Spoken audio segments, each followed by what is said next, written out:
সম্পর্কের প্যাচ, romantic plus action. লিখেছেন আয়াতুল মুনতাহা মিম। পর্ব 53। একজন বৃদ্ধ লোক মনকে চেপে ধরে রেখেছে। অন্ধকারে মুখটা স্পষ্ট না হলেও সাদা চুল, ঘন সাদা গোঁফ আর দাড়িতে তাকে যেন এক রহস্যময় ছায়ামূর্তি মনে হচ্ছে। লোকটির নিঃশ্বাস ঠিক যেন চেনা, খুবই চেনা। মনের মনে হলো সে আগে নিঃশ্বাসের শব্দ বহুবার শুনেছে, খুব কাছ থেকে। কিন্তু কে এই মানুষটা? মনের ভেতরটা কেমন জানি অজানা আতঙ্কে কেঁপে উঠল। বুকের ভেতর ডিপ ডিপ করছে। ভাবলো যার কথা মনে হচ্ছে সে তো এমন দেখতে নয়। তাহলে? লোকটা কোনো শব্দ না করে শুধু তাকিয়ে আছে মনের চোখে চোখ রেখে। অন্ধকারের ভেতরে তার চোখ দুটো জল জল করছে ভয়ঙ্করভাবে। মন এবার নিজেকে ছাড়ানোর চেষ্টা করছে আর বলছে, কে আপনি? হুট করে আমাকে ধরে এখানে নিয়ে আসলেন কেন? বুইড়া খাটাস, তোর বুড়া কালে বিমরতি হয়েছে নাকি? মাইয়া দেখলে সহ্য হয় না শালা বুইড়া, ছাড় আমাকে। কিন্তু সে অচেনা বৃদ্ধ লোকটি একটাও শব্দ না করে উল্টো আরো শক্ত করে মনকে চেপে ধরে রান্নাঘরের ব্যালকনির লোহার গ্রিলের সাথে ঠেসে রাখল। তার নিঃশ্বাস গা গিনগিনে, ভারী, অথচ ভয়ঙ্করভাবে পরিচিত। মন ছটফট করতে করতে গলা ছেড়ে চিৎকার করে উঠল, বুইড়া খাটাস, তোর লজ্জা করে না? একটা যুবতী মেয়েকে হ্যারাসমেন্ট করছিস? দাঁড়া, এক্ষুনি সবাইকে ডাকছি। ভাইয়া, ভাইয়া, মারিয়া, সানিয়া, ফুপি, তোমরা সবাই কোথায়? আমাকে বাঁচাও। ঠিক তখনই লোকটা হেসে উঠল। সে হাসি যেন হাড় হিম করে দেওয়া, নরম গলায় অথচ গম্ভীর হুঁশিয়ারিতে সে বলল, কেউ আসবে না মন পাখি। সবাই বাইরে আলো ঝলমলে মঞ্চে নাচ গানে ব্যস্ত। তোর ডাক কেউ শুনবে না। মন এবার থমকে গেল। চোখ বড় বড় করে চেয়ে রইল ছদ্মবেশী লোকটার দিকে। লোকটি ওর আরও কাছে, আরও ভয়ঙ্করভাবে যেন এগিয়ে আসছে। ছদ্মবেশী লোকটা এবার মনের গা ঘেঁষে দাঁড়ালো। তারপর নিজের দু হাত দিয়ে মনের দুই হাত শক্ত করে চেপে ধরে পিছনে নিয়ে এক হাত দিয়ে মুঠো করে চেপে ধরল। মনের চোখে মুখে আতঙ্কের ছাপ স্পষ্ট। বুকের ভেতর দুকদুক করছে অজানা আশঙ্কায়। লোকটি আস্তে আস্তে তার মুখটা এগিয়ে নিচ্ছে মনের মুখের সামনে। মন আতঙ্কে চোখ বন্ধ করে কেঁপে উঠল। না, প্লিজ ছাড়ুন আমাকে, এমনটা করবেন না। ঠিক সে মুহূর্তে ছদ্মবেশী লোকটা ধীরে ধীরে খুলে ফেলল নিজের মাথায় পরা সাদা চুলের উইগ, মুখ ভর্তি দাড়ি মোচ আর গলায় বাঁধা কাপড়। ছদ্মবেশ যেন একে একে খসে পড়ল, অথচ মন এখনো চোখ বন্ধ করে আছে। এ যেন ভয়ে জমে যাওয়া এক নিষ্পাপ পাখি। লোকটা চুপচাপ ওর দিকে তাকিয়ে রইল কয়েক মুহূর্ত। তারপরে ঠোঁটে এক ঝলক তাচ্ছিল্যের হাসি টেনে বলল, হাউ ডেয়ার ইউ? আমাকে ছেড়ে আসার সাহস তোকে কে দিয়েছে মন পাখি? মন চোখ খুলে তাকালো, আর তাকিয়ে যেন ওর সময় থেমে গেল। ওর চোখ ছানা বড় হয়ে গেল, মুখ দিয়ে কথা বেরোচ্ছে না, নিঃশ্বাস যেন আটকে গেছে বুকের ভেতর। কান্না ভেজা, অবিশ্বাসে ভরা কণ্ঠে মন ফিসফিস করে বলল, আপনি? রাহাতের চোখে তখন অগ্নিশিখা অভিমান, ভালোবাসার পিছু টান আর বুক ভরা যন্ত্রণা। রাহাত মনের দুই হাত শক্ত করে চেপে ধরল, আরেক হাতে ওর কোমর খামচে ধরল এমনভাবে যেন সেই স্পর্শে নিজের যন্ত্রণাটুকু মনের শরীরেই ছাপ ফেলতে পারে। আচমকা কোমরে নখের আঁচড় পেতে মন কেঁপে উঠল।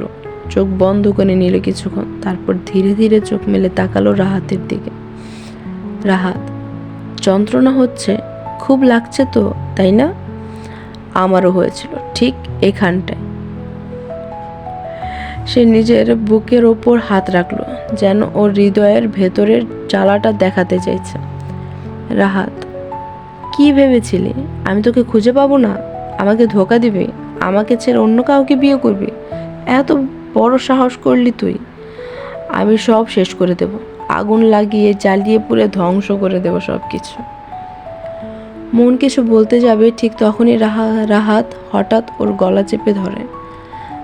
তোর জন্য আমি লন্ডনে গিয়েছিলাম, তোর জন্যই নিজের কেরিয়ার শেষ করে ফেললাম, আর তুই তুই আমাকে শেষ করে আজ নতুন করে জীবন শুরু করছিস? আজকে আমি তোকে শেষ করব। মন এবার ধাক্কা দিয়ে রাহাতের হাত সরিয়ে নেয়, তারপর ওর শার্টের কলার 2 হাত দিয়ে চেপে ধরে বলে, বেশ করেছি, আমি যা করেছি একদম ঠিক করেছি। আপনি কে? আপনি? আমার জীবনে ঢুকে প্রশ্ন করার অধিকার আছে আপনার? কেন এসেছেন আপনি এখানে? আমার জীবনের সিদ্ধান্ত আমি নেব, আপনাকে ব্যাখ্যা দিতে আমি বাধ্য নই। রাহাত তীক্ষ্ণ দৃষ্টিতে এক দৃষ্টি তাকিয়ে রইল মনের চোখে, তারপর ধীরে মনের হাত দুটি নিজের গলা থেকে খুলে নিয়ে ওকে ঘুরিয়ে দিল, তারপর পেছন থেকে জড়িয়ে ধরল। রাহাত মুখটা নিয়ে গেল মনের ঘাড়ের কাছে, তারপর ওর ঠোঁট দিয়ে ছুঁয়ে দিল মনের ঘাড়। মন যেন মুহূর্তে কেঁপে উঠল, শীতল ভয় আর অচেনা অনুভব একসাথে বুকের ভেতর ছটফট করে উঠল। মন আপ্রাণ চেষ্টা করতে লাগলো নিজেকে ছাড়িয়ে নেওয়ার। মন ভয়ে কাঁপা কণ্ঠে বলে উঠল, কি করছেন আপনি? আপনি পাগল হয়ে গেছেন, ছাড়ুন আমাকে, লাগছে আমার, প্লিজ ছাড়ুন। কিন্তু রাহাত তখন ওকে শক্ত করে ধরে রেখেছে, ঠোঁটের ছোঁয়া ধীরে ধীরে রূপ নিচ্ছে কামড়ে, ঘাড়ে নরম ত্বকে চাপা দাঁতের দাগ বসে যাচ্ছে, ব্যথায় মন কেঁপে যাচ্ছে, চোখ বেয়ে জল গড়িয়ে পড়ছে। সে ব্যথায় নিঃশব্দে ফুপিয়ে উঠল, কিন্তু রাহাত যেন তখনও নিজের ক্ষোভ আর কষ্টে বন্দী। সে যেন শুনছে না, দেখছেও না মনের কান্না, শুধু জ্বলে উঠছে নিজের দুঃখের দাবানলে। মন এবার রাহাতের হাত দুটো শক্ত করে চেপে ধরল। ওর চোখে কান্না, ব্যথা আর অভিমান সব মিলিয়ে যেন আগুনে জ্বলছে ওঠা জল রং। এই ছোঁয়ায় রাহাত হঠাৎ থমকে গেল, নিজের ভেতর ফিরে এলো। চোখে একটু অপরাধ বোধ, কপালে চিন্তার ভাঁজ। সে ধীরে ধীরে মনকে ছেড়ে দিল। বলেছিলাম না, তুই যতবার আমার অধিকার নিয়ে কথা বলবি আমি ঠিক ততবার তোকে বুঝিয়ে দেব আমার তোর ওপর ঠিক কতটা অধিকার আছে। মন কাঁপা কণ্ঠে চোখে কান্না চেপে ধরা একটা গলা নিয়ে বলল, তাই বলে আপনি এমনটা করবেন? আমাকে এভাবে কষ্ট দেবেন? আমার যে কষ্ট হয় সেটা আপনি বুঝেন না। রাহাত এক মুহূর্ত চুপ করে থাকলো, নিজেকে শান্ত করার চেষ্টা করলো।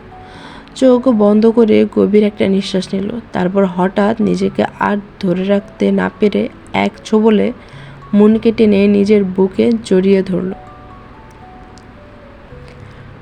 সরি সোনা, সরি, আমি পারিনি নিজেকে কন্ট্রোল করতে, তোকে খুব কষ্ট দিয়ে ফেলেছি আমি চাইনি মন পাখি, আমি চাইনি তোকে কাঁদাতে, তুই জানিস না আমি তোকে কত ভালোবাসি।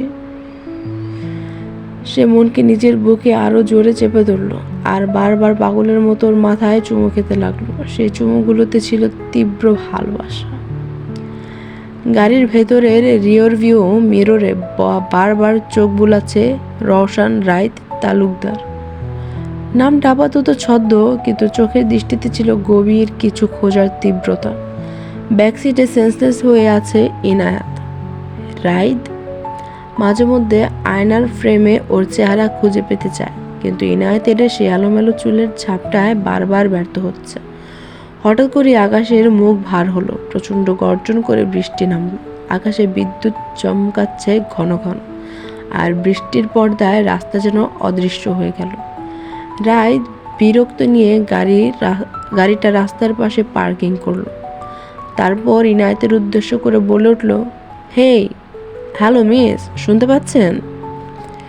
ইনায়েতের কোনো সারা শব্দ নেই, আজ ইচ্ছা মতো ড্রিঙ্ক করেছে। রাইদ এবার দ্রুত পাশের সিট থেকে পানির বোতল বের করলো, হাতের তালুতে কিছু পানি নিয়ে ইনায়েতের চোখ মুখে ছিটিয়ে দিল। একটু কেঁপে উঠল ইনায়েত, মাথা সামান্য নাড়ল। রাইদ কিছুটা হাফ ছেড়ে আবার পানি ছিটালো ওর মুখে। এবার ইনায়েত ধীরে ধীরে চোখ মেলে তাকালো, চোখে যেন ঘন কুয়াশা।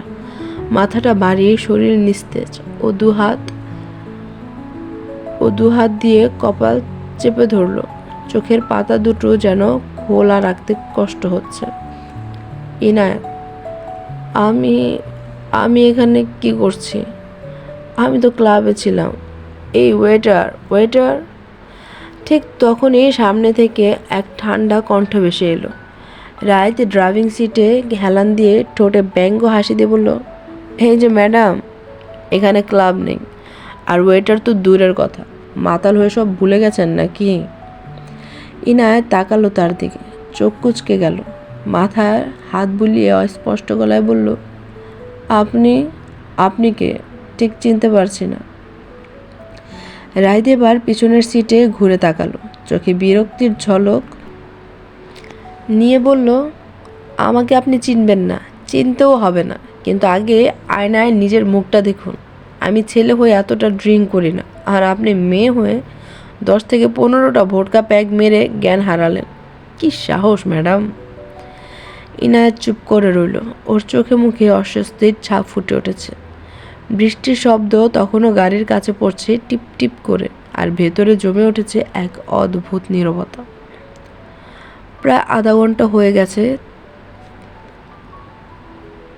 রাহাত মুনকে নিজের বাহুডোরে চেপে ধরে রেখেছে।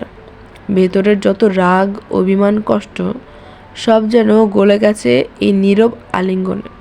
মুনও পরম আবেশে রাহাতের বুকের ওপর মাথা রেখে চোখ বন্ধ করে আছে। ওর দেহ নিস্তেজ, মনে হয় যেন অনেক দিন পর নিজের আশ্রয়ে ফিরে এসেছে। রাত গভীর হয়ে যায়, গায়ে হলুদের অনুষ্ঠান শেষ, গান বাজনা থেমে গেছে, অতিথিরা বিদায় নিয়েছে, আত্মীয় স্বজন যার যার ঘরে ঢুকে গেছে। মেহেরাব আজ বাড়িতে নেই, কোনো দরকারি কাজে অফিসে গেছে। রান্নাঘরের ব্যালকনিতে শুধু ওরা দুইজন আছে, আর নীরবতা হানা দিচ্ছে।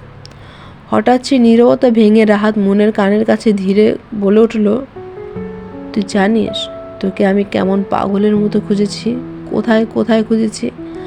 আমার উপর তোর এত অভিমান হলো মুন? একবার ফোন করে সব বলতে পারতিস, এভাবে হুট করে চলে আসলি কেন?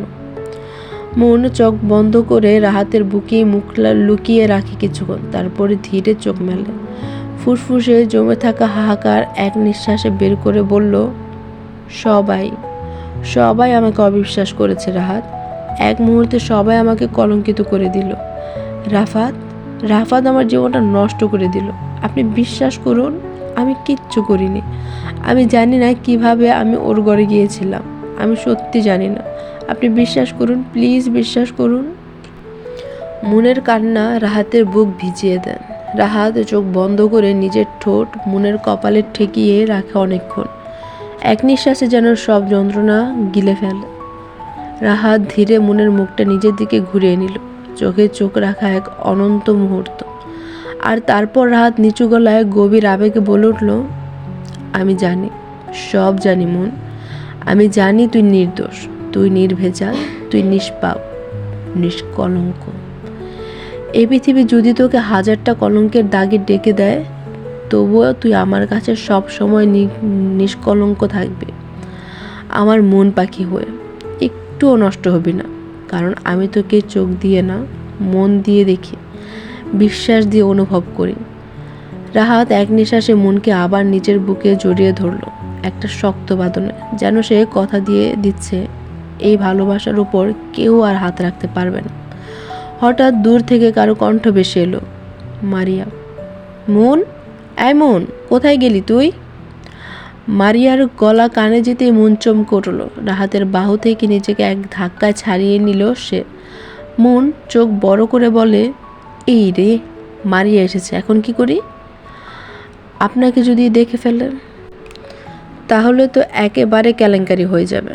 রাহাত এক চিলিতে হাসি দিয়ে বলল, আমি তো কেলেঙ্কারি করার জন্যই এসেছি মন পাখি। মন ব্রু কুচকে বলে উঠল, পাগল নাকি, কি বলছেন এসব? রাহাত এবার একটু দূরে গিয়ে নাটকীয়ভাবে হাত তুলে গাইতে শুরু করলো, পাগল তোর জন্য রে পাগল এই মন পাগল, পাগল তোর জন্য রে পাগল এই মন পাগল। মন তো রীতিমতো দৌড়ে গিয়ে ওর মুখ চেপে ধরলো। মন, ইস, কেউ শুনে ফেলবে, রাহাত, পাগলামি বন্ধ করুন। রাহাত যেন থমকে গেল মনের মুখে এভাবে নিজের নামটা শুনে।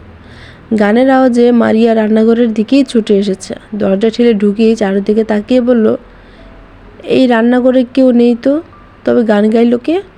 নিশ্চয়ই কেউ গুনগুন করে মাইক্রোওয়েভে কিছু গরম করতেছিল।